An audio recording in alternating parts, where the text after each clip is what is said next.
pessoal! Bem-vindos a mais um episódio de Mil Crimes. Eu sou a Bruna, como está a Jéssica? Oi, Jéssica.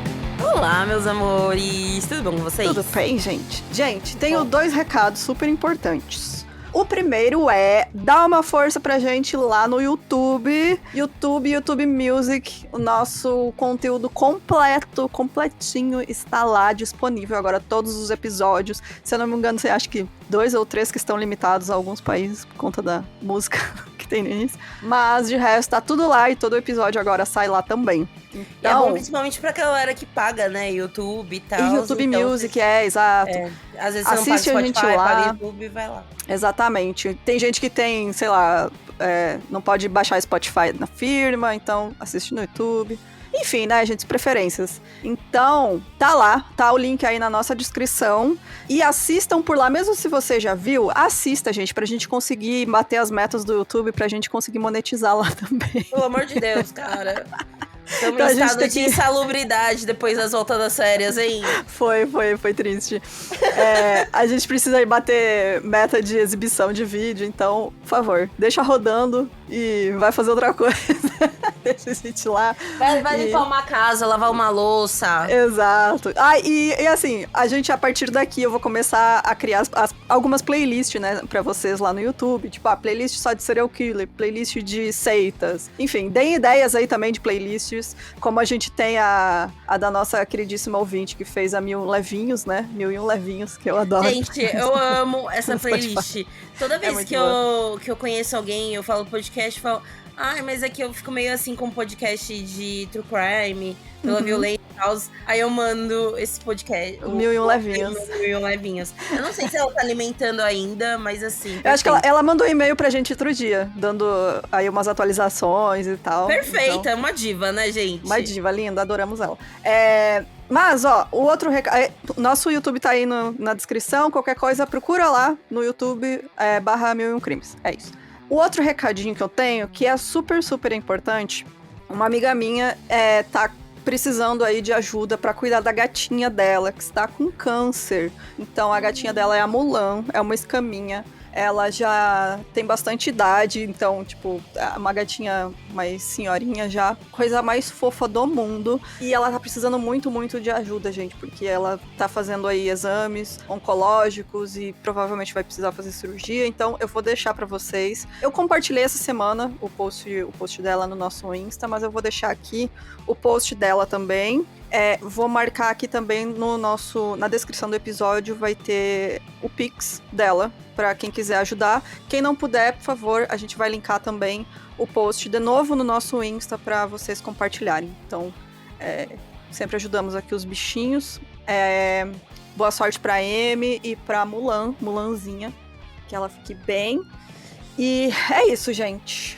Então, eu tenho mais um recado.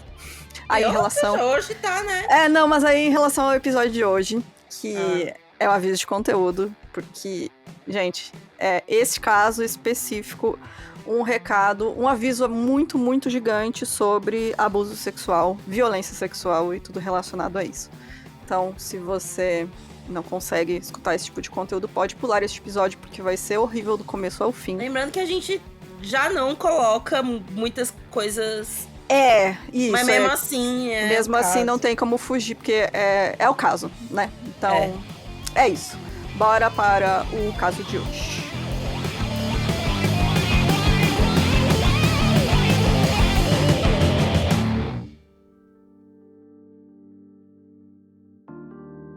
Então, antes de começar, como a Jéssica comentou aí, mesmo a gente... Assim, eu tentei não colocar nada explícito. Eu escutei alguns podcasts sobre o caso que me incomodaram pelas descrições explícitas. E eu sei que tem um livro, não sei se foi, eu acho que não foi ela que escreveu, foi a promotora do caso, ou uma das advogadas envolvidas, que escreveu e também tem todas as descrições gráficas. Não é difícil de achar, eu usei muito os documentos oficiais do julgamento para escrever sobre o caso. Então, assim, se você quer saber mais detalhes do que aconteceu, você pode ir atrás e pesquisar, mas eu não recomendo a ninguém, porque é horrível e a gente tem tenta coisa que você não precisa saber do detalhe, né, gente? Exato. A gente entender sobre o crime não quer dizer mostrar este crime, ou narrar este crime em si. Né? Exatamente. Então, assim, mesmo com o aviso, Eu tentei não colocar tudo, né, que ela passou neste caso, mas é inevitável a gente colocar umas partes mais pesadas, porque não tem como fugir disso. Então, de quem a gente vai falar hoje? Da Colleen Steen, que nasceu em 31 de dezembro de 1956, na cidade de Eugene, no Oregon, Estados Unidos. Ela sempre foi uma menina muito simpática, ela era muito apegada à família, ela vivia uma vida relativamente normal, assim, eu não consegui encontrar nada da vida, infância, adolescência dela, isso até ela chegar aos 20 anos, que é quando a gente vai começar a acompanhar agora. A família dela morava em Riverside, no sul da Califórnia, e a Colleen morava sozinha em Eugene. Ela tinha um namorado e era uma jovem super independente, o que pra época é algo que se destaca pra mim, né? Tipo, aí anos 70, e ela era independente, ela morava sozinha, ela tava estudando, ela tinha um namorado. Ela era uma jovem bem resolvida, assim. Então, isso pra mim foi, assim, algo que me surpreendeu, sabe? Uhum. E aí, em maio de 77, a Colleen decidiu que ia visitar uma amiga dela que morava em Westwood, que fica na Califórnia. Essa amiga ia estar de aniversário naquela semana e ia fazer uma festa. E aí a Colleen planejou aparecer de surpresa nessa festa pra surpreender essa amiga, né? Ela falou, o presente vai ser eu lá chegando na festa. O único problema era que a Colleen não dirigia e a passagem de ônibus ia ser muito cara pra ela comprar. E não é uma viagem curta, gente, é tipo muito, muito longe. Só que como... Daqui pra Minas. Tipo isso, né? A gente tá acostumado a essas viagens no Brasil também. Então, como é muito comum naquela época, a Colleen também participava desse costume, ela planejava ir de carona, né, até Westwood. Assim como outros jovens, ela sempre pegava caronas pela região, e foi até mesmo numa dessas vezes que ela pegou carona que ela conheceu o namorado dela, o Mark. Então... gente, tem que lembrar que também é uma outra cultura. Outra época, principalmente, né? Porque anos 70, assim, todo mundo pegava carona. Era muito, muito... Todo mundo, realmente. Só que tanto o Mark, o namorado dela, quanto outros amigos próximos ficaram um pouco, assim, preocupados quando ela contou dos planos dela de ir de carona, porque viagens curtas pela região eram diferentes de atravessar uma fronteira estadual e pegar mais de 600 quilômetros de estrada de carona. Mas a Colleen já estava decidida e se preparou para começar a viagem no dia 19 de maio. Mark combinou com ela que Colleen voltaria 3 dias depois para um almoço com a família dele, e a jovem se despediu dele e dos amigos. Colleen conseguiu uma carona em um caminhão e conseguiu reagir quando o motorista tentou fazer avanços sexuais contra ela. Ela tinha experiência em pegar carona e logo conseguiu dispensar o caminhoneiro e pegar outro carro. Ou seja, ela não era tipo... Ai, pobre inocente, sabe? Acho que não vai rolar nada. Exato. Inocente que eu digo, gente, não tô dizendo... Vocês entenderam, né? Tô dizendo que ela não era trouxa. Ela não era trouxa. Confiar fácil nas pessoas. Ela já tinha essa visão mais treinada, né? De pegar carona. Exato. Ela já havia conseguido chegar até a Califórnia e o próximo veículo que parou oferecendo carona pra ela estava cheio de homens jovens. A Colleen agradeceu, mas preferiu dispensá-los. Óbvio, né? Ela dispensou mais uma carona por não sentir segura, até que um carro azul com um jovem casal parou ao lado dela. O casal era o Cameron Hooker, de 23 anos, e sua esposa Janice, de 19 anos. Com eles também estava uma bebê, filha do casal. Colleen se sentiu segura com a presença da jovem mulher e um bebê e aceitou quando eles falaram que conseguiriam levá-la por parte do seu trajeto. E eu acho que talvez dentre essas opções todas era o que eu também iria, sabe? Tem um casal jovem com uma bebê. Você fala, é isso, é uma família que tá viajando. Eles é tão inseguro pra mim quanto pra eles, porque eles provavelmente prezam a segurança da filha, né? Do filho, enfim. Então... Só o fato de ter uma mulher ali, eu acho que ela já aceitaria, mas por ter uma criança já é mais uma segurança. Né?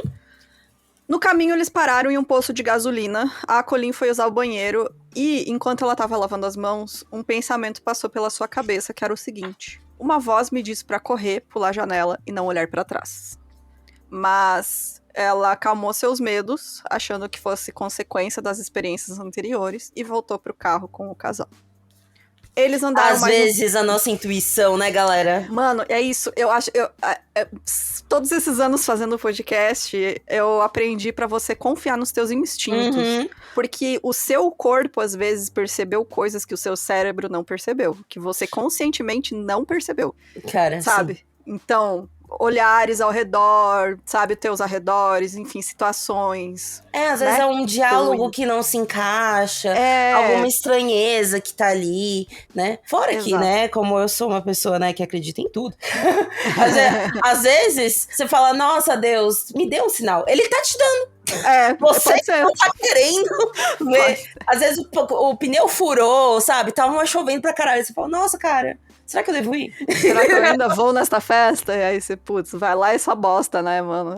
Exato. Só que no caso dela é isso. Às vezes pode ter acontecido de uma conversa estranha, olhares, alguma coisa, né? algum olhar, enfim. Mas enfim, né? Ela pensou, foi do cara que tentou me agarrar, não sei, né? E voltou. Tô negociada aqui. Eles andaram mais um pouco pela estrada e o Cameron perguntou se tinha problema eles fazerem uma parada, porque eles queriam ver algumas cavernas próximas. A Colleen concordou, E 20 minutos depois, ele saiu da rodovia, pegou uma estrada secundária e parou perto de um lago. A Colleen permaneceu no carro e o casal saiu com a bebê. A Janice foi até perto do lago com a filha. E quando a Colleen se deu por conta, o Cameron estava entrando no carro novamente, mas dessa vez pelo banco de trás, onde ela estava. Ele colocou uma faca na garganta dela e disse que ela deveria colaborar se não quisesse se machucar. A Colleen ficou atordoada, assim, ela não reagiu, porque ela realmente não esperava. Foi algo muito do nada mesmo. Ela só concordou, né, disse que não ia fazer nada. Ele amarrou as mãos dela. E aí, vem um negócio que pra mim já começa aqui o terror, porque... você vai ser sequestrada. Ok, né? A situação é horrível, mas sempre pode piorar. Ele pegou uma caixa de madeira que pesava 9 quilos essa caixa. Tinha um buraco pra passar o pescoço. Ela abria na frente. Alguém já assistiu Bom Dia Verônica? Quem viu a primeira temporada? Sim. Exatamente aquela caixa. Inclusive, quando eu vi Bom Dia Verônica, eu lembrei justamente desse caso. É a inspiração, aquela caixa que ele coloca, né, nas mulheres, na esposa também, né? Pra ela ficar lá enquanto ele tortura outras mulheres, inspiração a esse caso aqui. É essa caixa que ele tinha construído, Cameron. Então, tinha uma portinhola, ou ela abria no meio, não lembro agora. Eu sei que ela abria, e aí tinha um buraco embaixo pro pescoço, né? E aí fechava a caixa e ela era acolchoada pra abafar qualquer som que ela fizesse, e também pra dificultar a respiração dela. Ele trancou a caixa, prendendo a cabeça da Colleen e prevenindo que ela ouvisse ou fizesse qualquer barulho. É um pesadelo por si só, né, mano? É horrível, você fica, assim, desnorteada, né? Ela não enxergava nada, ela não conseguia respirar direito, porque por causa do acolchoamento da caixa não tinha muito buraco pra respirar, se eu não me engano era só o buraco do pescoço ali. A Colleen já tava apavorada, e aí ela pensou rápido, né, que ela precisava se acalmar ou ela ia desmaiar pela falta de oxigênio, então ela se obrigou a respirar mais devagar. E o Cameron fez ela deitar no banco e tampou ela com o cobertor. Então, quem visse o carro de fora, agora enxergaria somente o casal com a bebê. Algumas fontes dizem que, inclusive, eles colocaram a bebê em cima dela, depois disso. Mano, não duvido. Eu também não. Não tive confirmação disso nos documentos oficiais, mas algumas fontes dizem que eles colocaram a nenenzinha em cima dela. Bom... o casal levou Colleen para a casa deles, na cidade de Red Bluff, a 48 quilômetros de distância de onde estavam. Colleen foi levada até o porão, onde teve as mãos algemadas sobre sua cabeça e mantida suspensa e vendada. Ela conseguiu ouvir os dois transando no mesmo cômodo em que ela estava. E nos dias seguintes, era solta apenas para fazer suas necessidades, uma vez por dia, e comer alguma coisa que lhe traziam, que era geralmente um copo de água e um sanduíche. Bizarríssimo, que aí você já fica, tipo, que já é um abuso, começa aí. Sim. Porque não necessariamente não encostaram nela, mas porra. Não, e ela estava nua, né? Ela tava, ela já tava dentro dessa dinâmica sexual deles, bizarra, enfim. Exatamente. Né? Pelas frestas de sua venda, Colleen conseguia enxergar algumas coisas, como a revista Beta, mostrando a imagem de uma mulher pendurada exatamente do mesmo jeito que ela estava. Quando seus braços doíam demais pelo esforço de se manter naquela posição, ela tentava encontrar algum apoio melhor para os pés. Ela era chicoteada nesse momento. Depois de ficar pendurada por algum tempo, Cameron colocava de volta a caixa em sua cabeça e fazia Colleen entrar dentro de uma outra caixa de madeira, onde ficava com as mãos e os pés algemados. E era ali que ela passaria suas noites. Gente, tortura pura. Completamente. Isso aqui é muito... Assim, é muito claro que é tortura, assim, não tem discussão, sabe? Eu não aceito ninguém neste mundo falar que o que essa mulher passou não foi tortura e do pior tipo possível. Nesses primeiros dias, a Colleen era mantida suspensa nessas vigas do porão, pendurada pelas mãos. Então ela tinha muita dor nos ombros, ela, né, porque você fica com os braços pra cima, ela ficava meio na ponta dos pés, não tinha muito onde, né, ficar em pé ali. Ela estava nua e vendada, muitas vezes ainda com aquela caixa de madeira na cabeça. E aí depois disso, pelos próximos 5 meses, a Colleen era mantida dentro dessa caixa maior, de onde ela podia sair apenas uma vez por dia com a supervisão do Cameron. Durante esse tempo, ele torturava ela com chicoteadas, afogamentos, choques elétricos e espancamentos. Então, todo dia, a partir do dia que ela foi sequestrada, todo dia para Colleen era um dia de dor, de muita dor, e de tortura. Então, ela era torturada de várias maneiras e colocada dentro de uma caixa, e era isso. Ela já não tinha noção de dia, noite, Alô? de tempo, de nada. Em outubro de 77, 6 meses depois dela ter sido raptada, a Colleen passou a ser mantida em outra caixa maior, que na verdade era tipo um puxadinho que ele construiu embaixo da escada do porão. Ele pegou aquele vão embaixo da escada e fechou tudo, fez tipo um quartinho minúsculo pra ela. E aí o Cameron e a Janice chamavam esse local de workshop, porque a Colleen, ela não estava lá só para dormir ou passar tempo lá, nessa outra caixa. Eles queriam que ela fizesse tarefas, como costurar, tricotar cobertores para bebê e para família, e fazer trabalhos manuais, basicamente. Eles queriam que ela fosse uma faxineira ainda, praticamente. Ah, depois sim. Depois, mais pra frente, isso também evoluiu. Mas ali foi... Assim, a Colleen, pra ela, isso foi um alívio, né? Porque ela tinha algo com o que se ocupar, do que ficar presa dentro de uma caixa ou pendurada, né? Então, todos os depoimentos dela, ela conta que ela ficava, assim... Fazia o máximo, tentar agradar eles ao máximo pra conseguir essas pequenas liberdades, entre muitas aspas, né? Esses pequenos momentos onde ela podia fazer alguma coisa, né? Que realmente aí é ao limite de você enlouquecer, né? E ficar com sua sanidade nessa situação horrível. Além das torturas físicas, Colleen também foi torturada psicologicamente. Cameron falava o tempo inteiro que ele fazia parte de uma organização secreta chamada Companhia, que comprava e vendia as mulheres escravas sexuais. As que tentavam fugir eram torturadas e mortas, e seus membros estavam por todo lugar, incluindo na polícia, poder público, políticos e etc. Ele dizia que se Colleen tentasse escapar, não era somente ela que ficaria em perigo e sofreria as consequências, mas também a família dela. E óbvio, né, gente, que isso daí é uma verdade, mas... Então, mas aí você imagina ela ouvindo ele contando essas coisas e ao mesmo tempo apanhando e sendo torturada, sabe? Exato, e meses não, mas tipo... Meses, tipo, ele não deixava ela dormir direito. Dentro de uma caixa, enfim. Dentro de uma caixa. Só a alimentação ali de você restringir, né, a alimentação diária, a pessoa já fica, né, desconcertada, assim. Eu acho que nesse momento há uma grande desesperança que também faz acreditar nisso, porque a desesperança do tipo, e aí, ninguém me procurou, ninguém me viu entrar no carro deles, sabe? Eu acho que a pessoa desaparecida também começa a questionar, sabe? E aí, ninguém me achou, sabe? Sim.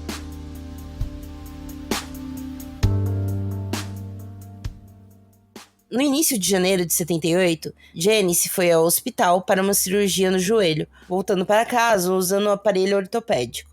Cameron disse a Colleen que Janice já foi uma escrava sexual que tentou escapar de seu mestre. Quando ela foi capturada, disse a companhia torturou Janice, causando danos à sua perna. Janice, com medo do marido, não contava a Colleen que ela nunca foi escrava.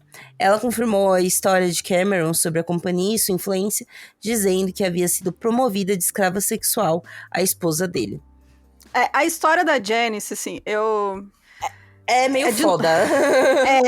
Mais um daqueles casos que os caras fazem grooming com a adolescente, abusam dela e ela acaba sendo aí, né, cúmplice de um crime horroroso. Eu não acho que ela tenha que se abster da culpa, porque ela também participou, mas é aquilo. Ela não é tão também... culpada quanto ele. E ela também é uma vítima ao mesmo tempo que ela é algoz. Então, ela participar não tira o status dela de também ser uma vítima de violência dele. Então, acho que é isso que é importante deixar claro aqui, e que mais pra frente a gente vai dar mais detalhes aí de toda essa situação da Janice, né, que também é horrível. Sim. Bom, o Cameron, ele trabalhava em uma serraria, e ele sempre sonhou em ter uma esposa submissa que ele pudesse abusar e controlar. Olha, eu achei que era mais pra frente, agora no roteiro que a gente explica então a situação. Foi assim que o relacionamento dele com a Janice começou, quando ela ainda era menor de idade. Ela vinha de uma família extremamente religiosa e conservadora, eles não deixavam ela fazer nada, e o Cameron, ele conseguiu convencer os pais dela a aceitarem o relacionamento deles. Ele só chegou e falou, eu sou um homem trabalhador, me deixe namorar com sua filha, e eles falaram, tá bom, pega aí a menina que não tem noção nem do que sabe o que fazer da vida. Então, ela era extremamente ingênua.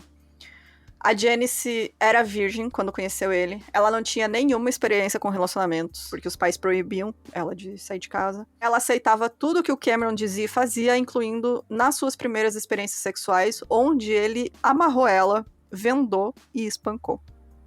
Então, você pega uma menina adolescente, virgem, que não tem ideia da vida. E ele foi aos poucos, sabe? Tipo, vou dar um tapa. E aí ela, tipo, não reagia, porque ela achava que aquilo era normal, né? Até que ele chegou Para que provavelmente, que nem eu falei, épocas diferentes. Ela não deveria entender como era, de fato, uma dinâmica sexual. E ela cresceu ouvindo que a esposa tem que aceitar e fazer tudo que o marido manda, né? Então, é isso. A Janice acreditava que ela tinha que obedecer ele porque foi criada dessa maneira, até que chegou um ponto que ela não conseguia mais acompanhar essas fantasias dele, né? Tipo, ela chegou, falou, não dá mais, assim, eu aceito, né? Você faz o que quiser comigo, mas tem um limite. Ela disse que não queria mais apanhar, né, durante o sexo, e que ela queria ter um filho, porque o sonho dela era ser mãe. E aí o Cameron fez uma proposta pra ela, falou, vamos fazer um trato. Eu vou te dar um filho, vou deixar você engravidar. Se você me deixar não, né? Se você só, ok, porque ele precisava do ok dela na teoria, né? Porque na prática ele tava cagando. Você vai me deixar sequestrar uma mulher pra usar ela de escrava sexual. E aí, essa mulher ia ser vítima de toda essa agressividade. E a Janice concordou. E aí, eu entro no meu ponto, que ela ainda era muito ingênua. Porque ela concordou com uma condição. Você pode fazer o que você quiser com ela, menos penetração. Porque ela dizia que o marido dela iria usar o pênis apenas com ela. Na vagina dela. Se ele quisesse colocar em outros lugares da mulher, ele podia. Mas não podia ter sexo vaginal com esta escrava sexual. E é muito louco que o rolê dele é o estupro mesmo. Porque exato.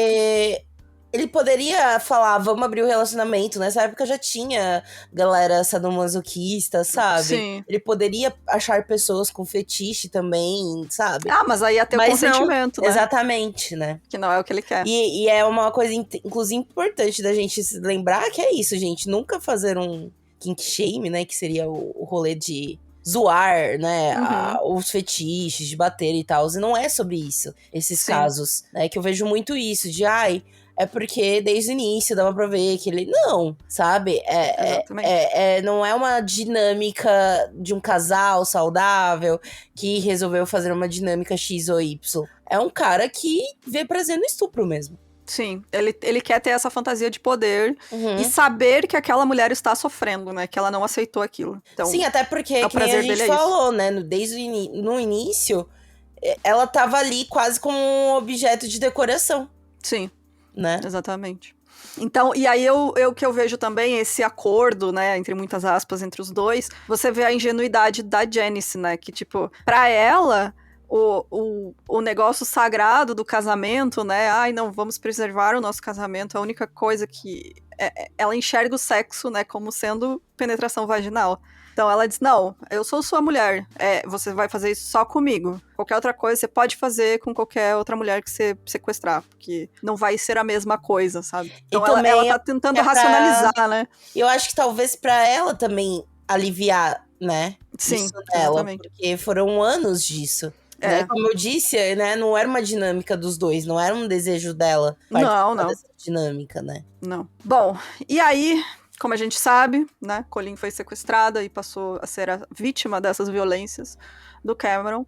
E aí, no fim de janeiro de 78, ele chegou para ela com um contrato de escravidão para ela assinar. Esse contrato tinha sido copiado de um jornal clandestino de essas zines, assim, de pessoal de BDSM, sabe? Tipo, fazer aqui de brincadeirinha o contrato. Porque normalmente, às vezes, eles fazem mesmo, de fato. É uma das dinâmicas, sabe? Isso, uma dinâmica, né? Mas é pra ver os limites, né? Entender os limites um do outro, né? Quando é consensual, certinho, né? Aí esses contratos. Não é que nem o do Christian Grey, que ele tinha um contrato com a moça. Sim, eu vi o filme porque eu fiquei curiosa. Não acredito que você viu, amigo. Eu não vi. Eu vi. Mas enfim, tem lá também, né? Porque é uma dinâmica que existe. Mas não é um contrato, obviamente, legal, né? Sim. Mas é um contrato do tipo dos limites mútuos, né? De quem aceita, enfim. Mas no caso dele, não. No caso dele é idiotice dele. Exato, era tipo mais uma manipulação dele com a Colleen, né? Que era mais foi o contrato da companhia, olha só. Então, esse contrato previa que a Colleen ia ser escrava dele e que ele seria o dono de sua alma. Isso aí foi a única coisa que pegou a Colleen, porque ela era uma menina bem religiosa, e ela falou, eu não posso entregar a minha alma a você, tipo, a minha alma não é pra você, a minha alma vai para o céu quando eu morrer, sabe? Tipo, eu não posso deixar com você. Mas ele, né, ela hesitou em assinar, e aí ele falou assim, é melhor fazer logo, porque um representante da companhia tá esperando. E aí ela já tava com muito medo da companhia, né, de tudo que ele tinha falado pra ela. E aí, em lágrimas, com medo dele e da companhia, a Colleen assinou o contrato. Mano. E gente, vocês têm que entender que tudo isso aqui vem com meses e meses de tortura física e psicológica. Não foi do dia pra intensa. noite. Intensa. Ela realmente estava na pior situação que você pode imaginar, assim, completamente quebrada física, emocionalmente, psicologicamente. Então, sabe, ela assinou e estava realmente acreditando naquilo. O novo nome dela agora era K, e ela tinha que falar apenas quando eu tivesse permissão, chamava ele de mestre. Ela tinha que usar uma coleira no pescoço, como sinal dessa escravatura, e era permitido, às vezes, subir no andar de cima na casa, onde ela ajudava a Janice com tarefas domésticas. E a partir daí foi a vida da Colleen, e que ainda ia ficar pior, por incrível que pareça. Gente, como?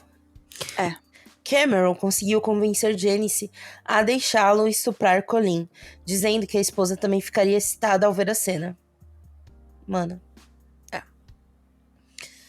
Ai, já vai dando um... Nossa. Aconteceu uma vez em fevereiro e Janice ficou muito chateada. Ao que Cameron então não repetiu, né? O estupro por um grande período de tempo, mantendo as torturas que Colleen já sofria desde o início. Em abril de 78, e nessa época já tinha quanto tempo, amiga? Mais ou menos. 78.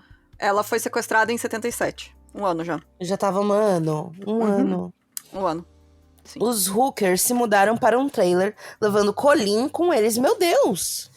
Aqueles trailer que eles chamam aquelas casas, né? Não, eu sei, mas mesmo assim, eles conseguiram se mudar com a pessoa sequestrada. Sim. De tanto medo. E aí, aqui que vocês têm que pensar, é isso, gente. A Colleen tinha tanto medo da companhia e da família dela ser morta, e ela ser, enfim, enviada pra outra pessoa pior que esse monstro, que ela aceitava tudo. Ela realmente não lutava, assim, ela não tentava fugir, ela não... É realmente horrível a situação que ela tava. Então Mano, horrível mesmo. Bom, agora, sem um porão para manter Colleen, Cameron construiu um pedestal para o colchão da água em que ele e Janice dormiam, com uma caixa especial construída embaixo para Colleen. Tipo uma cama box e embaixo seria a caixa onde ela ficaria, né? Isso, Fez um box pra ela, embaixo da cama. Feito um animal, né, mano? Pior que um bicho, né? Pior, né? Porque nem cachorro a gente prende assim. Pior. Durante o resto daquele ano, Colleen passou o dia todo e a maior parte da noite vivendo nessa caixa, sendo liberada apenas tarde da noite. Colleen tinha permissão para levar papel higiênico, um comadre, que é um daqueles pinicos pra ficar deitado. Tipo hospital, quando eu cuidava da minha avó aqui em casa, a gente tinha, enfim, né? E um rádio para a nova caixa.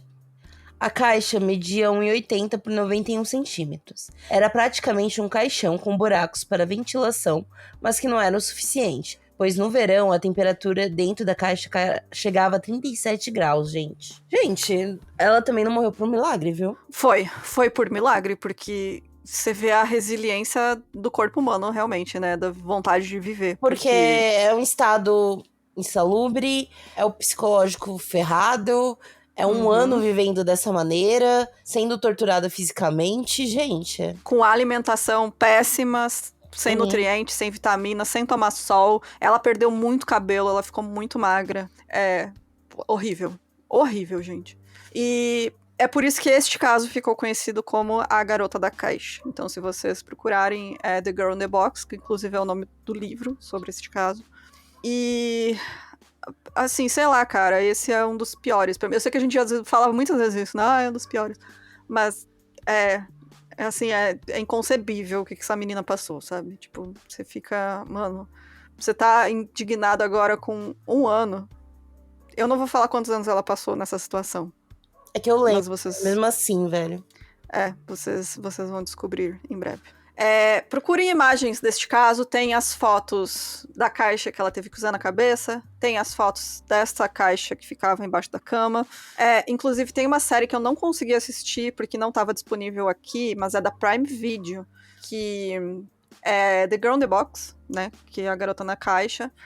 Mas quem conseguir assistir aí, por favor, comente se você achou bom e tal, se o caso foi contado direitinho, enfim.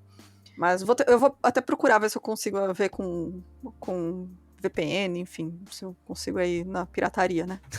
Porque é o jeito. Bom, a Colleen, ela permanecia em média 23 horas por dia nesta caixa. Gente. 23 horas. Gente, 23 horas dentro de uma caixa. Ela saía poucas vezes para ajudar nas tarefas domésticas e cuidar da filha deles, porque tem isso. Ela também servia de babá pra eles. Assim, eu fico toda... Esse caso me deixa cada vez mais puta, assim. Até quando eu tava escrevendo, eu mandava mensagem no nosso grupo. Falava, gente, eu preciso me distrair um pouco, porque, sério, eu tô muito, muito puta. Mano, porque ao mesmo tempo é um risco também pras crianças. Porque vai que a Colleen fica perturbada das ideias e mata as crianças. Sim, cara. E, tipo, você tá botando uma criança, um bebê de colo numa situação dessa, sabe? Envolvido num trama de... envolvido... de sequestro. Sabe? Exato, um negócio horrível. Bom, nesse tempo que ela ficava confinada, ela tentava dormir, ela ficava prestando atenção nos barulhos do lado de fora, né, como carros passando, animais. Ela rezava bastante e ela também conseguia ouvir quando eles transavam em cima da cama, em cima dela, né, basicamente. E não só isso, em setembro de 78, a Janice deu à luz a segunda filha dela, a segunda filha deles, na cama, em cima de onde estava a Colleen. Sim, ela pariu em cima da... Eu tenho certeza que foi exigência do Cameron isso. Ela pariu em casa, em cima da cama, onde estava a mulher que ele sequestrou, ali embaixo da cama. Eu tenho certeza, assim, ó, certeza, toda a certeza do mundo que foi ele que exigiu que ela parisse em casa, naquela cama. Sabe, uma fantasia fetichização de poder absurda que esse horroroso tinha, de saber que a filha dele estava nascendo e ali embaixo estava a mulher que ele mantinha presa por 23 horas por dia. Gente. É horrível, cara. É bizarro demais, né? É muito horrível. Bom, o casal começava a ter dificuldades financeiras e por isso a Janice arrumou um trabalho no período da noite, em abril de 79. 2 anos se passaram já. Por mais que a Colleen tivesse pavor da companhia, né, e o seu medo não deixava ela tentar escapar, eles concordaram que algum deles sempre deveria estar em casa, por causa dela. Então eles sabiam, ela tem medo, ela não vai tentar fazer nada, mas só pra garantir sempre tem que ter alguém em casa. Mano, e o bizarro é isso, que ao mesmo tempo tem 2 crianças, sabe? Você tá preocupado com a mulher que você sequestrou, entendeu? Sim. Porque tá envolvido também com sua dinâmica familiar. Exatamente. Não é que nem um serial killer X que, trata bem os filhos pra tentar ver se, sabe? Não, ele se puder envolver todo mundo, ele envolve. Isso que é nossa, mano. É horrível. Bom, e aí, enquanto a Janice estava no trabalho, o Cameron tirava a Colleen da caixa pra que ela fizesse tarefas domésticas, o jantar dele e cuidar das crianças. A menina mais velha gostava muito da Colleen e o Cameron e a Janice diziam pra ela que a babá, né, a Colleen, ela ia pra casa todas as noites pra dormir. Por isso que ela não podia ficar muito tempo com elas. Mano. Sim, uma bebezinha, gente, tipo, 3, 4 anos de idade. E, assim, vocês têm que lembrar que durante todo este tempo, a Colleen estava também sofrendo torturas horríveis. E aí, sofrendo também vários estupros, porque o Cameron aproveitava que a esposa não estava mais em casa pra estuprar a Colleen. Então, Mano. Durante alguns anos, Colleen recebeu um pouco mais de liberdade, entre muitas aspas. Em muitas noites, eles permitiam que ela dormisse acorrentada no banheiro, encolhida no chão duro e frio, mas que ainda assim era melhor do que estar dentro da caixa. Em junho de 1980, Janice começou a trabalhar durante o dia, e Colleen muitas vezes era deixada sozinha na casa, sem estar presa ou acorrentada. O medo da companhia a impedia de escapar. Foram anos, né, ouvindo a companhia, então. Sim. Entre 79 e 80, algumas noites de Colleen eram gastas cavando um grande buraco no jardim. Depois de cavado, o buraco foi forrado com blocos de concreto e um barracão foi construído em cima dele.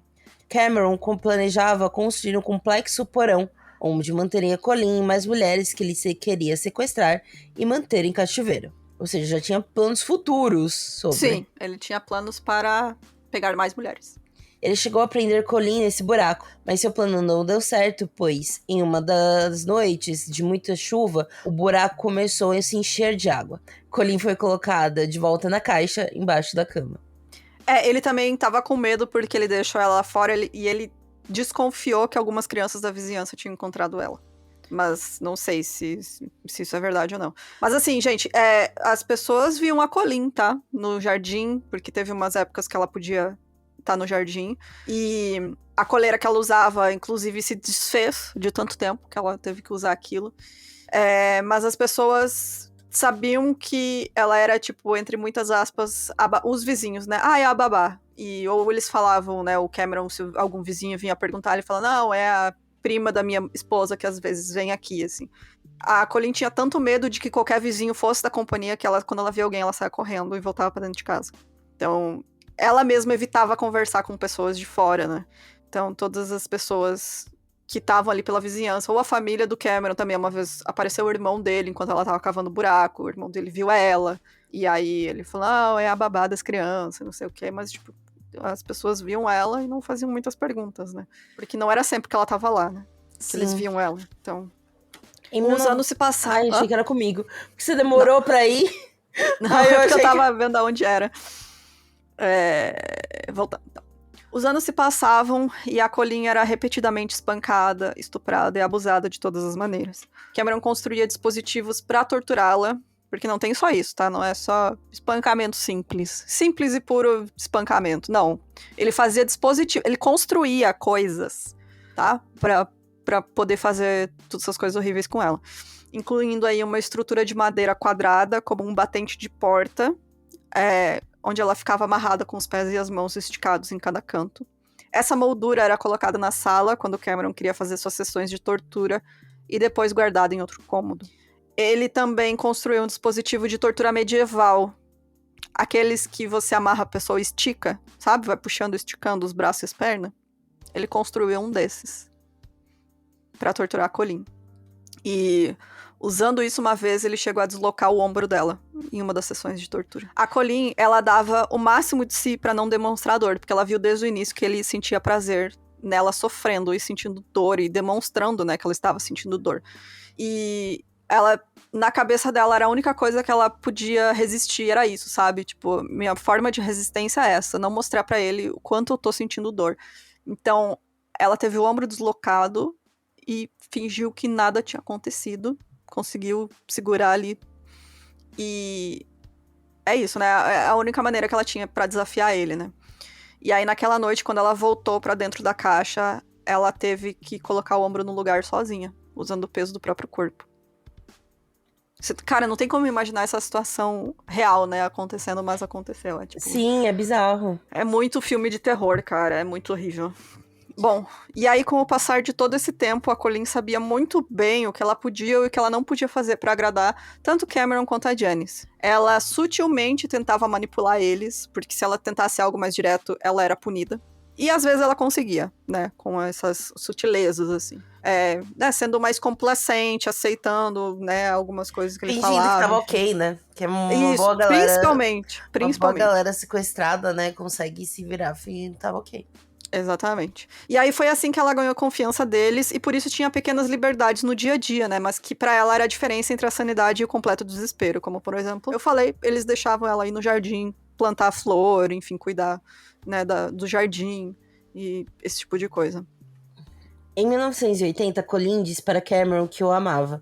Era mais uma tentativa dela em receber um tratamento menos pior. Ela falou que o amava mais de uma vez, inclusive em agradecimento a uma de suas pequenas liberdades concedidas por ele, como, por exemplo, poder cuidar de jardim algumas vezes por semana. Colleen às vezes pedia para falar com a família. Cameron permitiu que ela ligasse para eles naquele ano, sob sua supervisão. A família da Colleen, sim, eles tentaram ir atrás dela, mas não tinha muito por onde procurar, né? Tipo, só mais uma jovem que se perdeu aí pedindo carona. Era o que a polícia falava pra eles, ela fugiu. E assim, eles queriam acreditar que ela tava viva, então a família entrou num um consenso de que ela tinha entrado numa seita. Que tava Que nessa rolando época, muito na época, né? Exatamente, nessa época era super, super comum, ainda mais na Califórnia, pra onde ela tava indo, né? Então eles falavam, não, ela com certeza deve ter entrado pra uma seita, e essa galera é muito isolada, por isso ela não E de liga pra fato, uma gente. galera que desapareceu nessa época tava em seita. Foi parar em seita, exatamente. Então, quando ela ligou pra eles em 1980, aí, tipo, ela não falou onde ela tava, nem nada, mas eles, pela voz dela, né, ela tava, tipo, né, uma voz, né, não demonstrando muita emoção, nem nada, eles ficaram aliviados que ela estava viva, mas eles imaginaram, ela com certeza está, e foi solidificou pra eles, sabe? Ela tá numa seita, porque ela não falou nada, ela não falou em voltar, ela não disse pra gente nenhum detalhe para que a gente pudesse encontrar ela, então o que resta pra gente é esperar ela conseguir sair dessa seita um dia. Então, é isso, né? E não tinha muito o que fazer naquela época, né? Anos 70, 80, tipo, a família não tinha meios também, né? De ir atrás dela, enfim. Sim. Acho que eu parei. Aqui. Em fevereiro de 81... Não, isso aí já foi. Não, é isso aí. Em fevereiro de 81, Cameron disse que finalmente aceitou que Colleen visitasse sua família.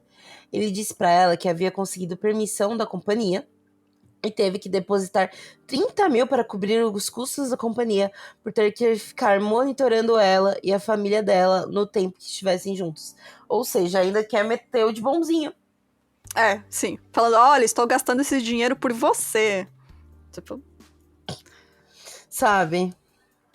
Uma semana antes da viagem, por instrução de Cameron, Colleen disse às crianças e aos vizinhos que às vezes a enxergavam no jardim e achavam que ela era uma babá, que ela estava indo embora por um tempo. Cameron saiu de carro como se a tivesse, levando para a rodoviária, mas a levou escondido de volta para casa e a colocou na caixa sob a cama. E para testar sua obediência, Cameron fez Colleen colocar uma arma em sua própria boca e puxar o gatilho. A arma estava vazia, mas ela não sabia disso e fez o que ele mandou, humano. Esse era o completo controle que ele tinha. Controle completo que ele tinha sobre ela, né? Então, isso foi só, assim, um teste pra ele, né? Ele falou, não, vou te levar assim, vou te levar a ver tua família. E aí ele, tipo, botou ela dentro da caixa. E, né, fez tudo isso. Nessa época aí ele já tinha também, às vezes, ele falava pra ela, corre, dá a volta na quadra. E aí eu vou marcar aqui quanto tempo você leva. E ela corria e ele marcava o tempo e ele falava, você quer correr agora, a partir de hoje? Você pode correr, mas se demorar mais que esse tempo aqui, eu vou atrás de você e vou te matar. E aí ela podia correr, mas era isso, e com medo o tempo inteiro, né? Se ela visse alguém estranho na rua, era alguém da companhia, ela voltava correndo. Então, horrível, horrível. Em meados de março de 81, o Cameron sim levou ela pra Riverside, onde a família dela morava, por 2 dias. Ele levou ela lá. No caminho, porque obviamente que ele tem que fazer a ceninha de novo, né, da companhia, eles pararam em Sacramento, onde ele disse que tinha a sede da companhia. Sim. Ele falou pra ela que antes dele irem lá, pra família dela, eles iam testar ela com um detector de mentiras. A Colleen ficou muito nervosa, né, de se ia conseguir passar no teste ou não. E aí, em Sacramento, ele deixou ela dentro do carro, estacionou na frente de um grande centro comercial, aqueles prédios cheios de escritório. Ele estacionou assim aleatoriamente, sabe? Essas ruas de escritório. Parou, desceu. Sabe-se lá o que ele fez, deve ter ido tomar um café, esse filho da puta. Entrou no edifício, e aí passou um tempo, ele voltou. E aí ele falou pra ela assim, a companhia dispensou a exigência do teste, tá tudo certo, a gente pode ir. Só pra dar mais uma camada de abuso psicológico nela, Sim, sabe? como se já não tivesse. Exatamente. E aí, em Riverside, a Colleen foi até a casa dos pais. Eles ficaram muito surpresos, mas ficaram, assim, aliviadíssimos de ver ela. Foram chamando outros membros da família, né? Avisando, ligando. Falando, a Colleen tá aqui. Aí foi várias pessoas lá ver ela. Assim, ela viu várias pessoas. Às vezes ficou sozinha com algumas pessoas, mas ela não falava nada do que ela tinha passado. Ela disse que estava morando com Cameron, né? Que o Cameron era o namorado dela e que eles iam se casar. E ela não deu detalhes de nada, assim. E a família percebeu, né, que ela não ia falar nada e eles não forçaram porque eles estavam com muito medo de ela forçar ir embora, e fugir, sabe? né? Então, né, eles tentaram, tipo, ok, né, uma situação constrangedora, mas estamos aqui do seu lado, né, porque precisar e tal. Porque, cara, de tudo que passa na sua cabeça, você nunca vai imaginar a situação horrível que ela tá, né? Ela queria contar a verdade pra família, quase fez isso quando a irmã mais nova dela, ficou sozinha com ela, começou a questionar, né, sobre esse desaparecimento por tanto tempo, mas a Colleen, de novo, lá no fundo da cabeça dela, o pensamento, a companhia vai matar minha família inteira se eu falar alguma coisa, e aí ela não falou. Mano, um por medo medo gigante, que ela tinha. né? Um medo enorme que ela tinha. A família chegou a tirar uma foto dela quando o Cameron foi lá buscar ela. Eles falaram, vamos tirar uma foto juntos. E é uma foto que ficou muito famosa, porque a Colleen está abraçando ele, sorrindo, ele está sorrindo também. E ele usa como evidência de que ela consentiu tudo e que ela gostava dele. Então, tipo, mano, você sabe? Não. É só evidência do quanto ela tava desesperada, né? Pra manter ela e a família dela em segurança. E quanto ela tava tão desesperada, né, a ponto de aceitar qualquer coisa. Inclusive, parecer estar feliz, porque ela sabia que se ela deixasse a família dela desconfiada mais do que eles estavam, ia dar problema pra ela. Bom, ela, né, afirmou depois que só obedecia a ele por medo e conseguia manter essa máscara de felicidade quando necessário pra não aborrecer ele. Justamente, ela aprendeu como agradar ele e porque caso contrário, a consequência era sofrimento maior dela, né? Mais do que ela já sofria. Demais. Colleen foi levada para de volta para Red Bluff e colocada de volta na caixa. Depois da breve liberdade em que teve com a sua família, Colleen passou pelo maior período de cativeiro restrito até então. De março de 81 a maio de 84, Colleen morou na caixa durante a maior parte desse tempo. Cameron deixava ela sair apenas por curtos períodos, todas as noites, embora houvesse algumas vezes em que ela pudesse sair a noite toda. Durante anos, as crianças não sabiam da presença de Colleen em sua casa, mano. Em 84, Colleen pôde novamente dormir frequentemente no banheiro. Às vezes, Cameron a levava até lugares ermos no meio do nada e mandava correr ou ficar parada o tempo todo, esperando. Todas as vezes, Colleen obedecia. Ele dizia que a companhia o vigiava o tempo todo, que os telefones deles e da família de Colleen eram grampeados por eles, e Colleen tinha mais medo deles do que de Cameron. Em maio daquele ano, Colleen começou a trabalhar como camareira no King's Lodge, um hotel em Red Bluff, a poucos quilômetros de casa. Às vezes, Janice a levava para o trabalho, e às vezes Colleen ia de bicicleta. Ela entregava seu salário a Cameron, que lhe devolvia cerca de $20 em dinheiro para despesas caso ela precisasse comprar algo durante o expediente de trabalho. Mano, botaram ela pra trabalhar. Botaram ela pra trabalhar. Bizarrinho. Fora de casa, sim. É o nível de absurdo, assim... Sabe? Não tem nem o que falar, né? Bom, o Cameron, cada vez mais, ele tava tratando a Colleen como sua segunda esposa. E isso tava enfurecendo a Janice cada vez mais. Porque o acordo deles era, né, de que ela tinha privilégios de esposa. Privilégios, entre muitas aspas, né, de ser casada com esse monte de bosta. Mas ela percebia que, né, ele tava dando mais concessões e vendo a Colleen ali um pouco mais humana. Um pouquinho, né, 5%. E isso deixava ela desconcertada. Ele agora estava estuprando a Colleen constantemente. forçando a Janice também a participar algumas vezes. Mano. Sim. Só piora. Não, realmente, não tem nada de, tipo, nossa, está ficando melhor, não. Tudo horrível. Em julho, a Colleen começou a frequentar a mesma igreja da Janice, onde às vezes elas iam juntas. A Janice já não estava mais aguentando aquela situação, não por todos os horrores que ela viu e ajudou a Colleen a sofrer, e sim porque ela sentia que ela estava tendo que dividir o seu marido. Mano. E isso era algo que eles não tinham combinado quando ela concordou em manter uma mulher em cativeiro na sua casa para ser abusada. Então, aí, eu vejo que é, tipo, a distorção, né, na cabeça da Janice, realmente, ela é, tipo, o cérebro de uma minhoca, né, essa menina, tipo, mano, você tem bosta na cabeça, não é possível. A mulher ser abusada, espancada, torturada diariamente, tendo que viver 23 horas por dia embaixo da sua própria cama, que você dorme em cima dela, não, tudo bem. Agora, se ela viu o marido dela que tá, né, querendo tratar a Colleen aí mais como esposa, né? Não, aí não pode. Não pode. Tem o meu limite, né?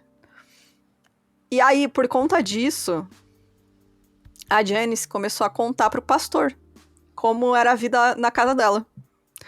Você imagina, pobre desse pastor, gente, coitado, sério. Tipo, a pessoa chega com essa história, o que você pensa, né? Ele não acreditou inicialmente. Acho que ninguém ia acreditar realmente, né? Tipo, era muito absurdo. Ele achava que era só um caso, né, envolvendo a Colleen, que era a babá, com o Cameron, que era o marido da Janice. Então o pastor tava interpretando assim, não, tipo, a Colleen mora lá com eles pra cuidar das crianças e eles estão tendo um caso, sabe?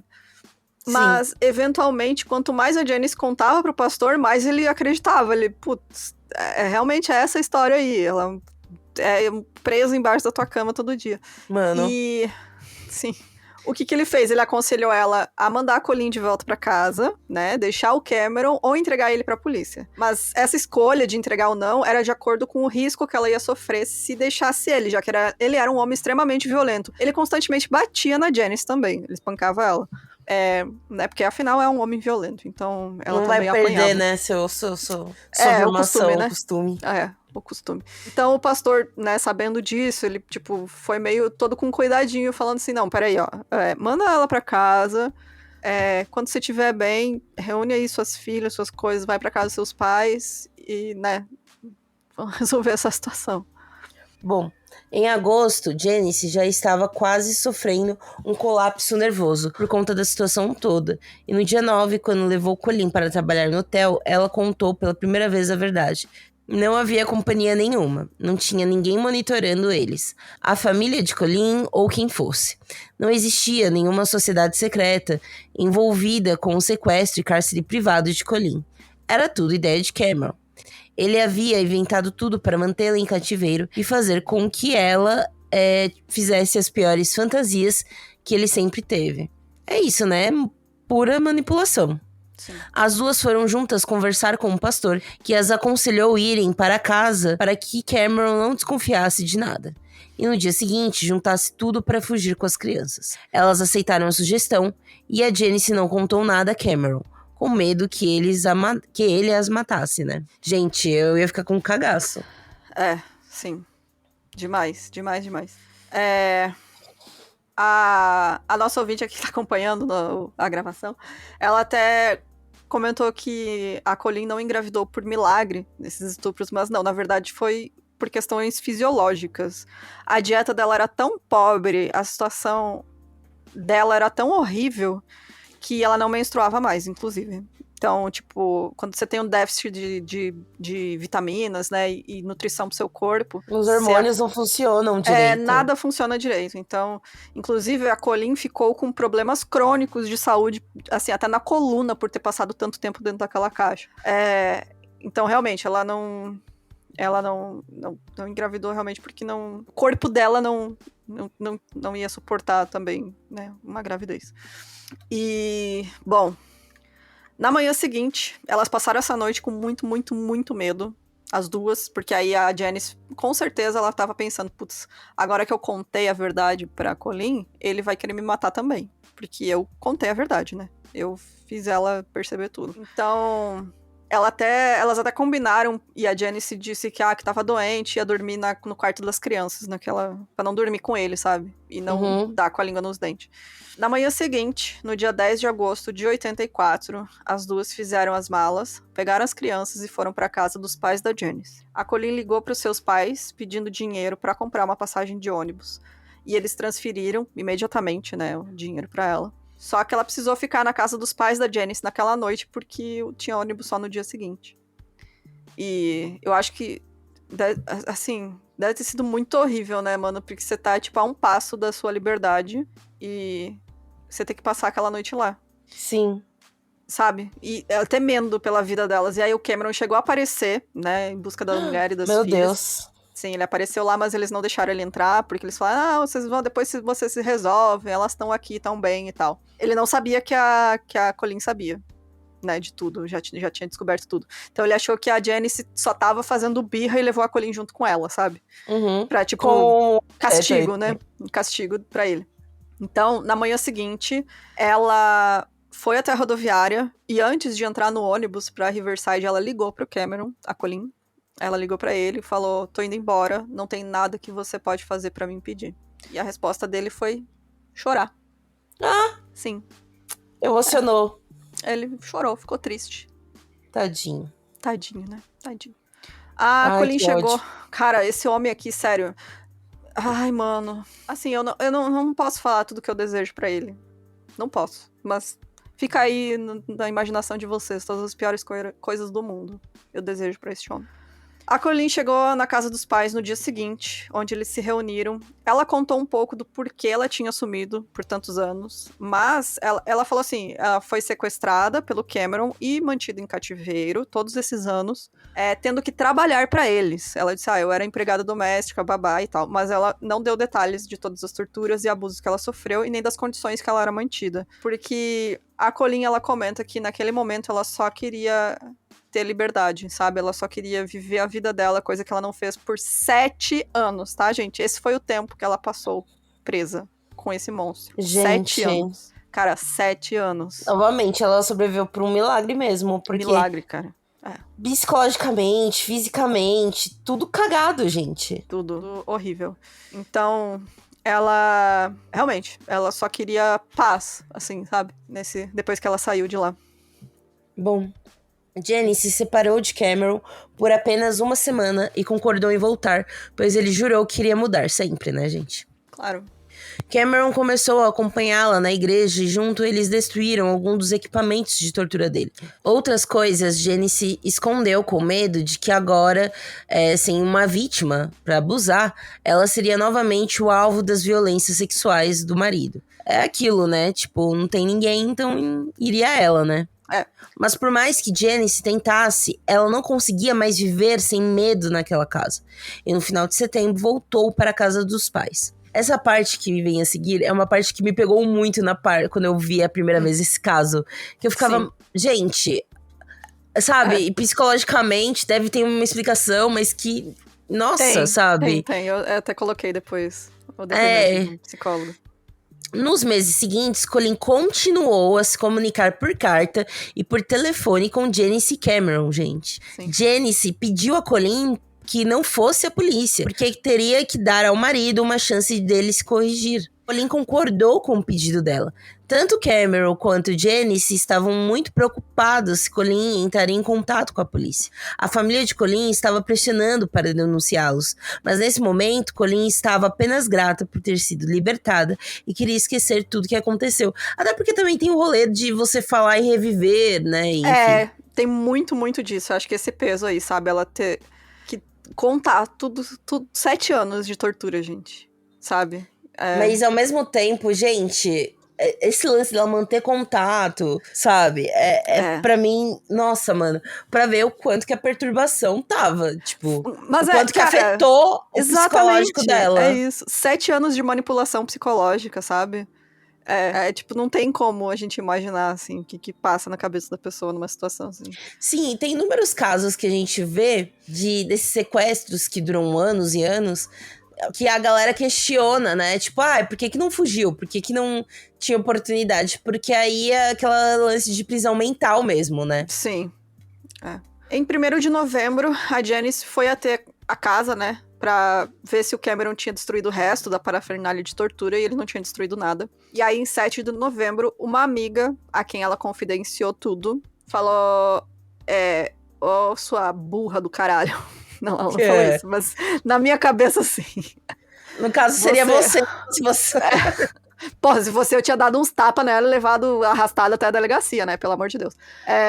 Não, dado os tapas não, né, amiga? Pelo amor de Deus. Uns tapas na cara dela, né, amiga? Merece uns tapas na cara. Bom, essa amiga falou assim, ó, você não parou pra pensar que o Cameron pode machucar você e as suas filhas? Você não passou pela sua cabeça que você tem 2 crianças pequenas e este homem é extremamente violento e ele pode matar vocês? E aí, ela ficou com medo. Finalmente, né? O Tico e Teco se encontraram na cabeça dela. E aí, naquele dia, mais tarde, ela conversou novamente com o pastor que contatou as autoridades. Ele falou, não, ó, deixei na tua mão, você não fez nada, vamos chamar a polícia. Os policiais também não acreditaram muito na história no começo, até que eles entraram em contato com a Colleen. E aí ela confirmou tudo. E o Cameron foi finalmente preso. Amiga, eu me perdi. O quê? Eu não tô achando. Tá na página 7. Ah, é aqui. Eu não vi assim no início. Eu tava na primeira parte ainda. Aqui. Ele foi acusado de sequestro, cárcere privado e múltiplos crimes sexuais. As acusações também incluíam sequestro com uso de arma mortal, 3 acusações de cárcere privado, 7 acusações de estupro forçado, 2 acusações de sequestro para relações ilícitas e acusações únicas de sodomia forçada, cópula oral forçada, penetração com objeto estranho. E ele se declarou inocente de todas as acusações. Claro. Porque ele é um homem inocente. A Colleen aceitou fazer tudo isso, olha só. Essa é a desculpa dele. Que foi tudo consentido. Mano. Sim. Antes do julgamento, Cameron argumentou que deveria ter permissão para apresentar evidências da vida de Colleen antes de seu sequestro, incluindo evidências de conduta sexual anterior. O tribunal de primeira instância considerou essas provas inadmissíveis. Durante o julgamento, o comportamento das 2 mulheres eram opostos. Janice chorava e parecia muito estressada e abalada, enquanto Colleen falava de maneira monótona e sem emoção. Era como se ela tivesse removido a si mesma da história para conseguir aguentar, relembrar e contar tudo o que havia passado. Janice fez um acordo com a promotoria, trocando imunidade de qualquer acusação por seu depoimento como testemunha contra Cameron. Querendo ou não, ela seria a melhor testemunha que alguém poderia ter, né? Então... Exatamente, porque sem ela era a palavra de um contra o outro, né? Que a gente e por mais que ela tivesse culpa, e que nem a gente falou, a gente entende que ela sofreu pra caralho e tudo mais, mas tem culpa, né? Tipo, culpa que eu digo de sabia do que tava rolando, né? Exatamente. Mas o mais importante era ele, né, mano? Exatamente. Ele que é o cabeça de tudo. Bom, o tribunal admitiu como evidência mais de 100 provas físicas apresentadas pela acusação, incluindo aí a caixa, que ela foi mantida debaixo da cama, a caixa que prendia a cabeça dela, tem fotos do promotor e tal, dessas coisas todas no julgamento, tá, gente? Então, as testemunhas, todo mundo que estava lá conseguiu ver, né, todas essas coisas e ver como imaginar, né? Imagina a situação da Colleen presa nessas coisas aí, nessas caixas, durante 7 anos.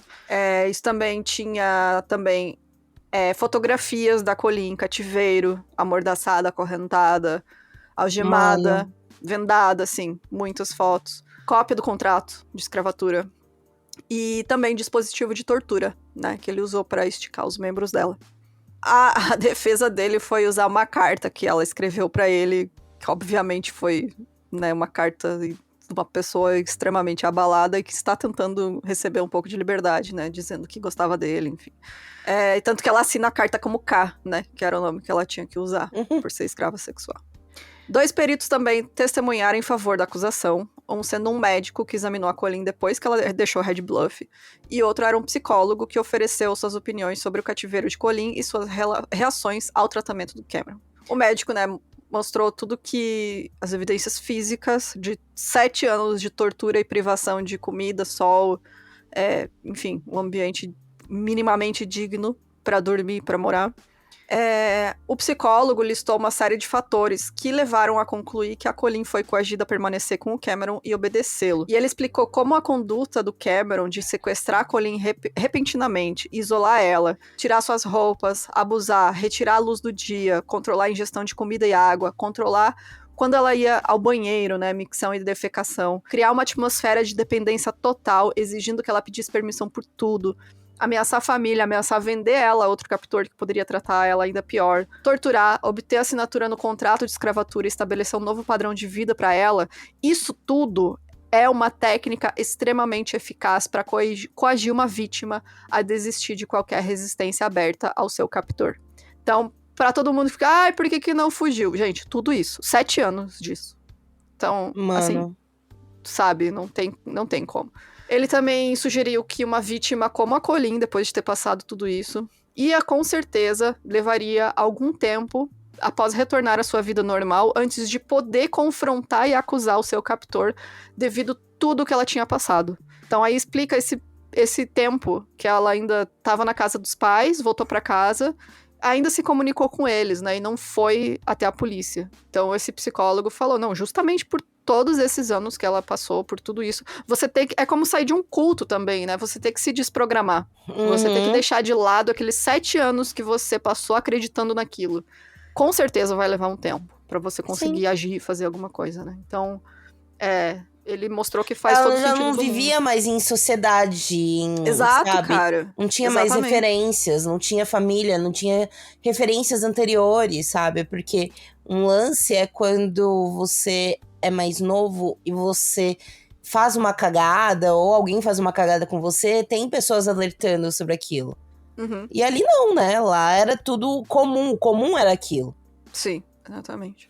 Cameron testemunhou em sua própria defesa. Ele admitiu sequestrar Colleen, mantê-la em uma caixa e se envolver em algum ato de BDSM com ela, mas insistiu que Colleen consentiu com todos os atos sexuais acusados.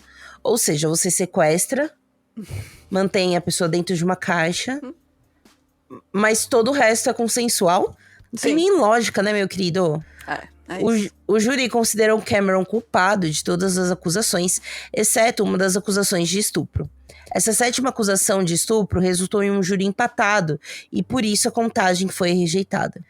Ele foi condenado a pena indeterminada de 1 a 25 anos pelo sequestro, com pena consecutiva de 5 a 10 anos pelo uso de armas, seguida de pena determinada de 69 anos em prisão estadual pelos demais crimes. A sua pena total foi de 104 anos de prisão. Originalmente inelegível para liberdade condicional até 2023, Cameron teve a data de sua audiência adiantada em 7 anos para 2015 pelo Programa de Liberdade Condicional para Idosos na Califórnia. Em 16 de abril de 2015, seu pedido de liberdade condicional foi negado e Cameron seria elegível para outra audiência em 2030. No entanto, devido à pandemia de Covid-19, as autoridades da Califórnia contataram Colleen e avisaram de que estavam pensando em conceder liberdade condicional a Cameron em março de 2021.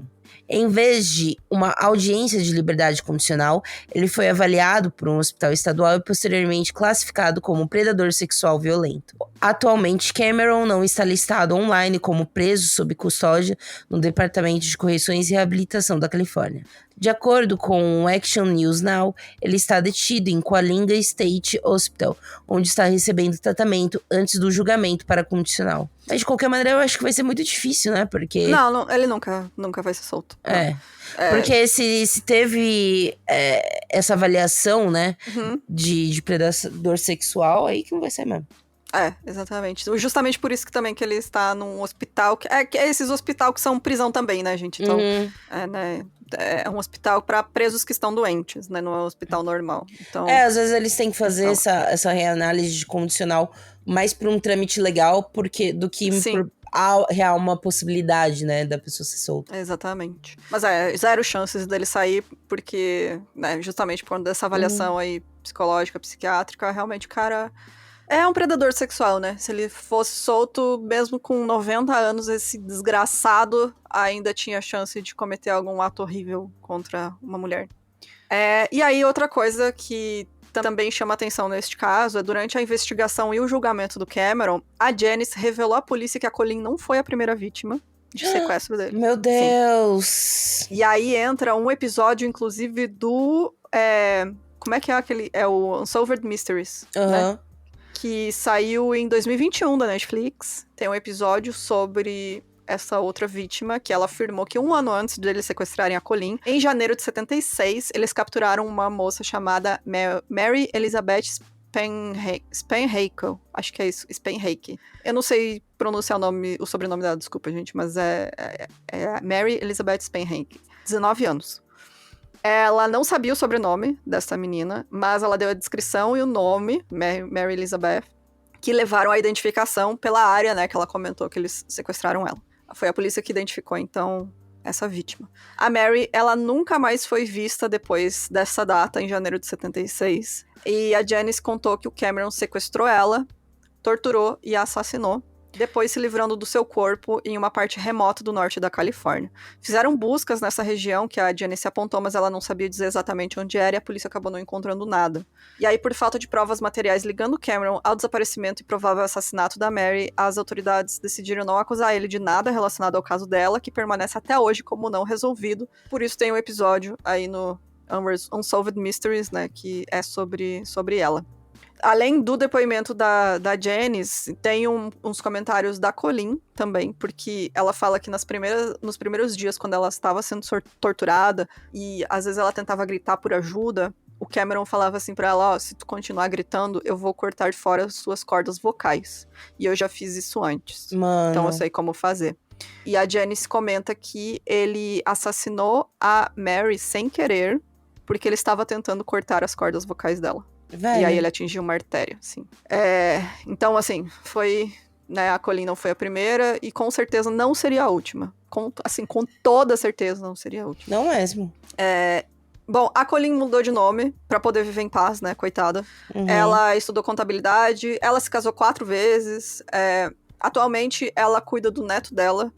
Eu não consigo encontrar se é filho ou filha, porque, né, em inglês não dizia o gênero, mas, enfim, a pessoa que é aí o pai ou a mãe desse neto dela está preso por algum motivo, e ela que cuida da criança.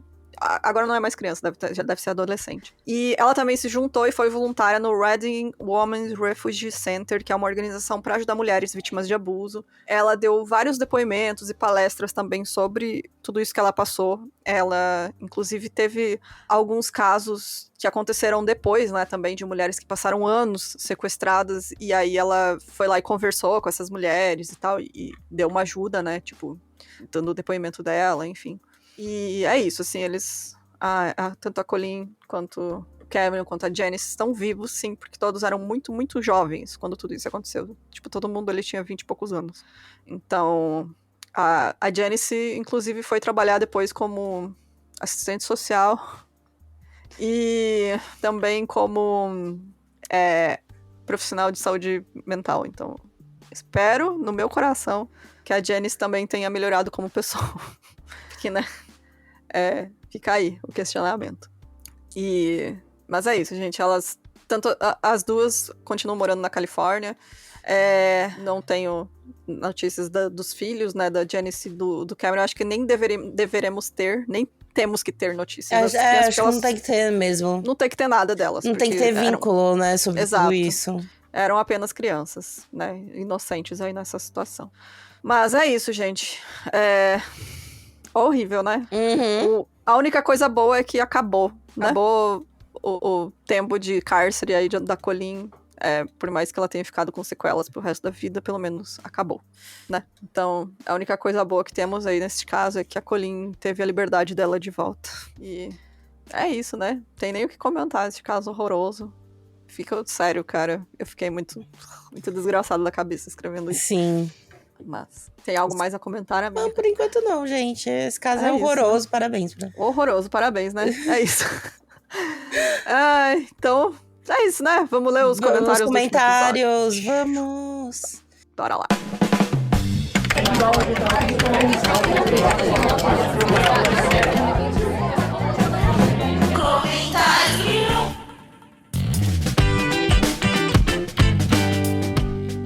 Eu vou ler então do Insta, o nosso episódio de Encontros Assustadores. Deixa eu ver quem comentou aqui. A Priscila falou assim: vocês falaram sobre gostar de filme de terror e não conseguir jogar jogos da temática. Eu sou exatamente assim. Amo jogos num geral, mas me cago de medo de jogo de terror. A frustração da minha vida é não ter jogado Fatal Frame. Hoje eu vejo gameplay desses jogos porque eu não tenho coragem de jogar. Eu também.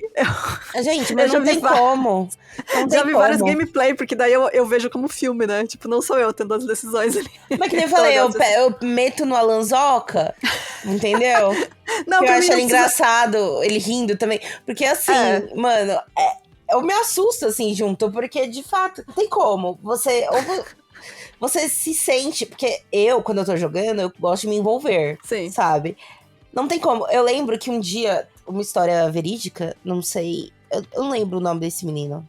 Era um menino que me perturbava no colégio, enfim. Aí. A gente tava conversando disso, que ele tava jogando Resident Evil. Eu não lembro se era Silent Hill ou Resident Evil. Era PlayStation 1, acho que era Resident Evil. O Nemesis. E aí ele falou assim, que ele ouviu um barulho no quintal dele. E aí ele tava jogando Resident Evil. E aí ele desligou, assim, o PlayStation, sabe? Desesperado, porque... É isso. Gente, ok, se você for um jovem e for dar um Google no Resident Evil Nemesis do PlayStation 1, talvez você esteja rindo da minha cara. Época era mas algo, para né? a gente, era o auge da tecnologia e o auge do gráfico, tá? Exatamente. Pra gente era amedrontador aquilo. Era E terrível. aí... Ele foi ver depois, os pais dele chegaram, né? Que os pais dele tinham ido no mercado. Aí os pais dele voltaram, tinham roubado o cachorro dele. Caralho!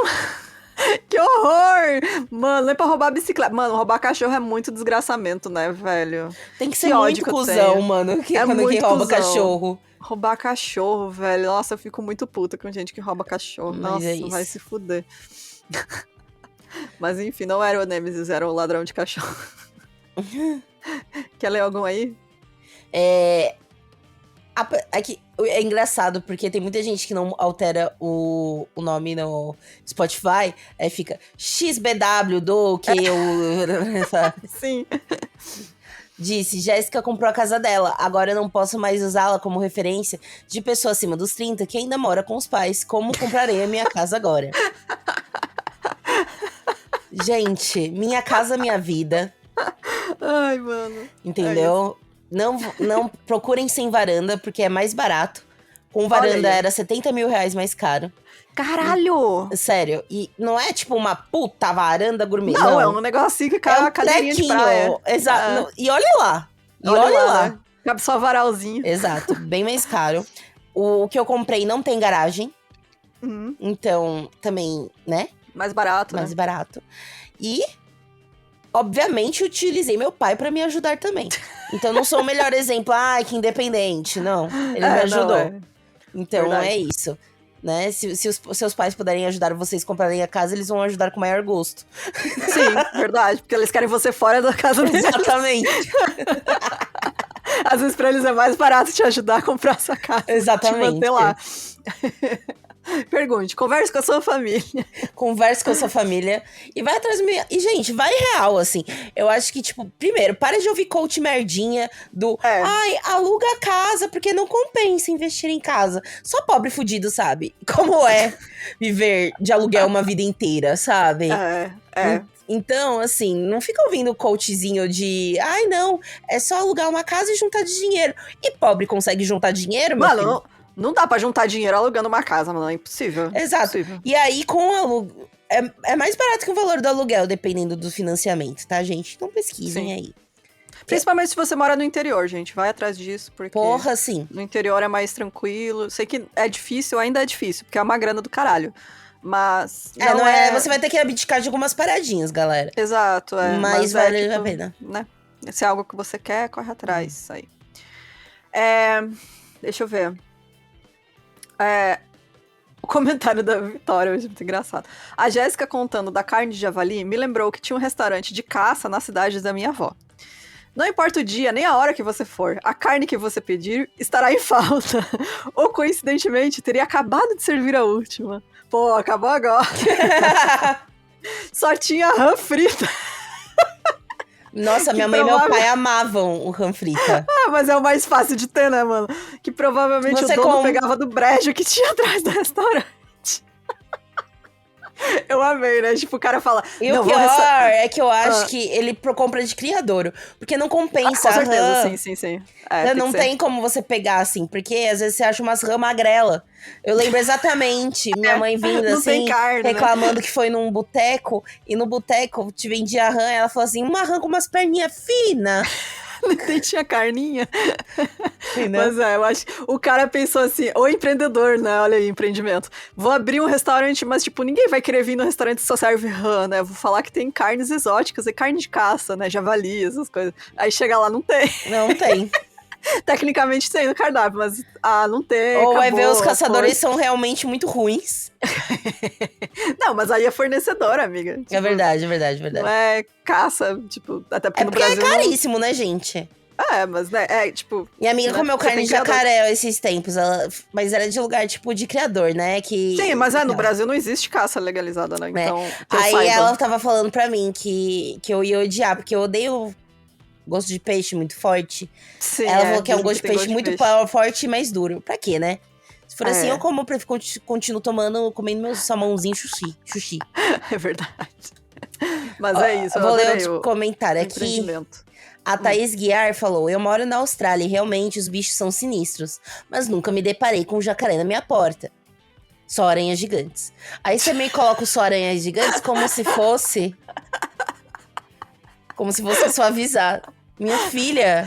Mas isso eu achava na minha casa lá em Frederico, que eu morava, aranha gigante, sapo. Mas já viu aquelas aranhas australianas? Amiga, eu já achei caranguejeira dentro de casa. Tipo, abri o armário e a armadeira ergueu as patinhas pra mim, sabe? Ai, credo. Já pensei em deixar meu apartamento pra elas algumas vezes. Ótimas histórias, meninas. Vocês são incríveis. Vocês são minhas companhias diárias durante o meu trabalho. Obrigada, Thaís. Obrigada, gente.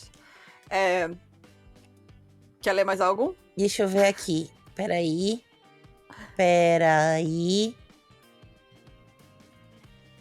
Acho que não. Ah, sim.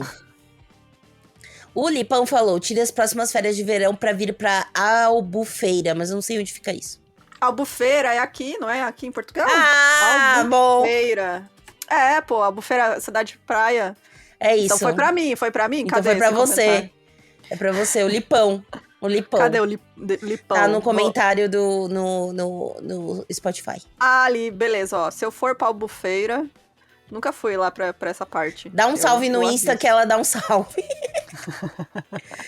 Lá no sul de Portugal. Não fui tão longe assim, não. Mas, ó... gente, ó, já avisando. Em abril estarei em Lisboa. A tour Portugal da Bruna. Fala. Não, ó, em abril estarei em Lisboa pro show do Ghost. Já teve uma ouvinte nossa dizendo que vai me dar umas bolachinhas de mel aí, já estou feliz. Então, se você Chique. Aceito. Se você tiver por Lisboa em abril, deixa eu ver a data aqui que eu não sei. Cadê? Eu não tenho o ingresso, peraí, deixa eu ver. Ghost Lisboa. Quando que foi? Quando que é? É dia 29, numa terça-feira. Vai ser no meio da semana. Provavelmente eu vou na segunda, ou vou na... Não, eu vou na terça e volto na quinta, sei lá. Então, se você tiver dia 30 em Lisboa, me dá um grito, que estarei lá. E também eu comprei esta semana o ingresso pra ver Slipknot, gente. Eu estou muito, muito feliz que a realização... Tá muito roqueira, né?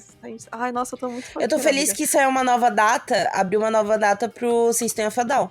Porque eu fui humilhada. Arrasou. Eu fui humilhada. Soltaram 2 datas aqui em São Paulo. Humilhada. Eu não consegui comprar nem na puta que pariu da arquibancada, sabe? Aí eu vou tentar de novo. Tristeza. Eu vou no festival que vai ter o Evil Live, que vai ter o Slipknot. Eu vou só num dia, são 3 dias, mas eu vou só em um, porque eu não sou mais jovem, né? Pra ir em 3 dias de festival. Achei que tinha Knot Fest aí também. Queria, mas não tem. Mas é quase, viu? Porque um dia vai ter Korn e no outro dia vai ter Slipknot. Então, né? Tá quase aí. Um mini Knot Fest. Dia 29 de junho, estarei lá em Lisboa de novo.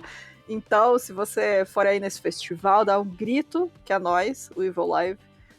Ou tiver lá pela cidade, Ou se você vier passear aqui também, gente, ó. Estou por Porto, Braga. Eu vou pro Porto, viu, gente? Você fala, ó, vem aqui tomar cerveja. Eu vou, é 1 hora de trem daqui. É só me chamar que eu vou. Bem feliz ainda. Então, não fiquem tímidos, que eu também sou tímida pra encontrar vocês, mas a gente supera. Nada que uma cervejinha, eu falei isso pra nosso ouvinte, nada que uma cervejinha não resolve.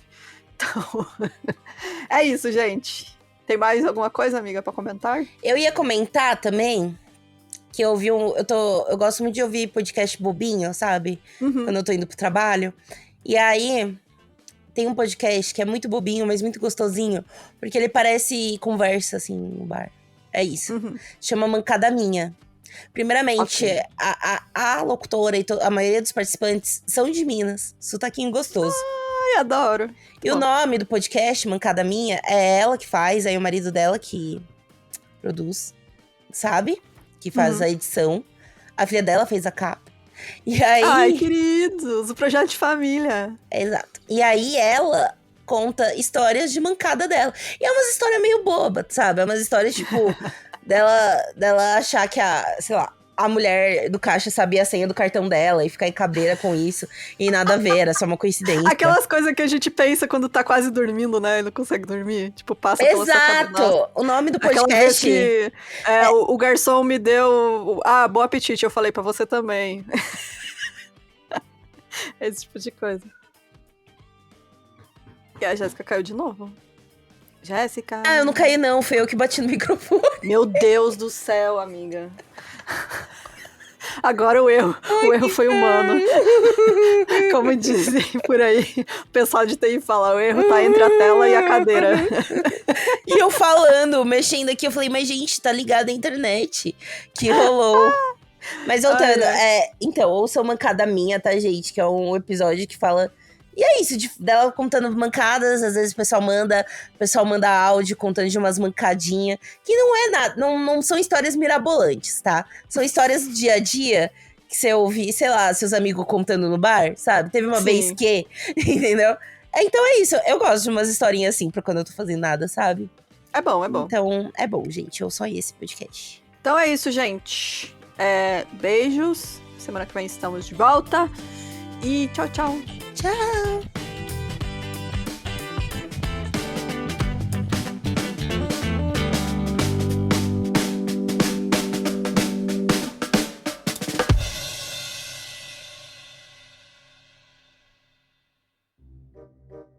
Voltando para casa usando aparelho ortodôntico. É ortodôntico mesmo? Não é ortodôntico, não. Cadê? Ortodôntico, eu que escrevi errado. Meteram um aparelho dental no joelho da mulher. Não é eu que coloquei ortodôntico, gente. Como é que é o nome do aparelho?